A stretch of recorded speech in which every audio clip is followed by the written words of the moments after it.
Pakistan, the world's sixth most populous country, is currently facing a severe economic crisis.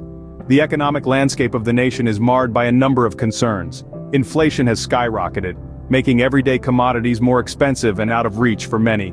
This rampant inflation has been accompanied by a surge in unemployment. As job opportunities dwindle, the livelihoods of countless individuals hang in the balance. Adding to the woes, there's been a significant decline in large-scale manufacturing. Industries that once thrived are now struggling to survive, dealing a heavy blow to the country's economic backbone. This economic downturn isn't confined to one area, but rather, it's a nationwide issue, with every corner of Pakistan feeling the effects. While these are just some of the key issues, they contribute significantly to the overall economic decline. These factors combined are not just statistics on a page, but represent real struggles for the people of Pakistan. Indeed, these economic indicators paint a grim picture of Pakistan's economy. The economic decline has a profound impact on the lives of ordinary Pakistanis. Imagine a ripple effect. The economic downturn in Pakistan doesn't just stagnate growth, it resonates through the lives of everyday citizens. The first ripple? A surge in poverty. As the economy shrinks, so do job opportunities, pushing more and more people into poverty. The second ripple? Rising unemployment. With businesses closing and industries struggling, jobs are becoming scarcer, leaving many unemployed.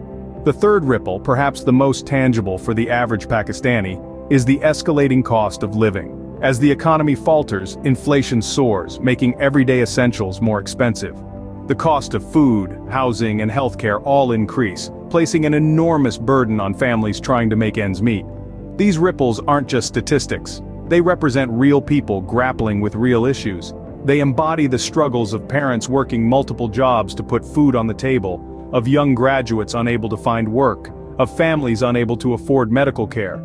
It's evident that the economic decline not only affects the country's economy, but also the lives of its citizens.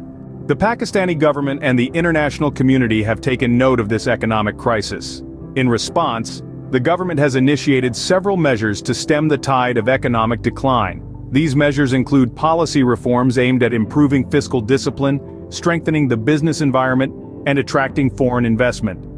The government is also focusing on expanding the tax base to increase revenue and reduce the budget deficit. News reports also indicate the government's efforts to negotiate with international financial institutions for financial aid. The International Monetary Fund, for instance, has extended a helping hand, albeit with strict conditions attached, that demand economic reforms and fiscal discipline. The international community's reaction has been mixed. On one hand, there is an understanding of Pakistan's economic predicament. Several countries and international institutions have expressed their willingness to provide financial aid and technical assistance. On the other hand, there are concerns about the government's ability to implement the necessary reforms, given the country's political instability and corruption issues.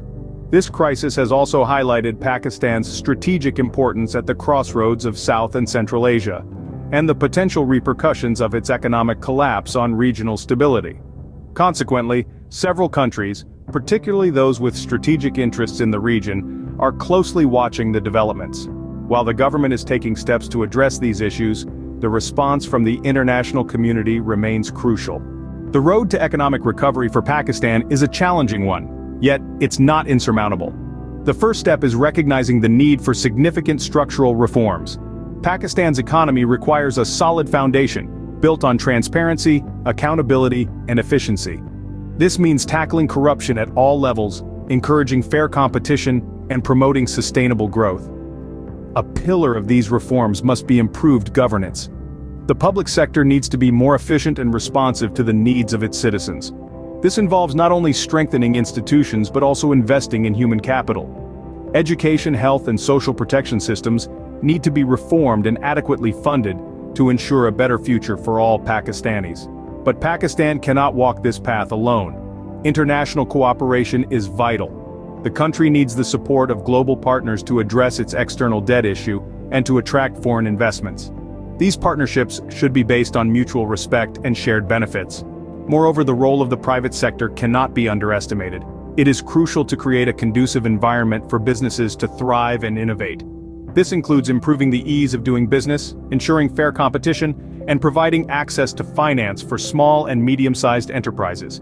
Finally, there is the challenge of sustainability. Pakistan needs to transition to a green economy, generating growth that is not only inclusive but also environmentally friendly.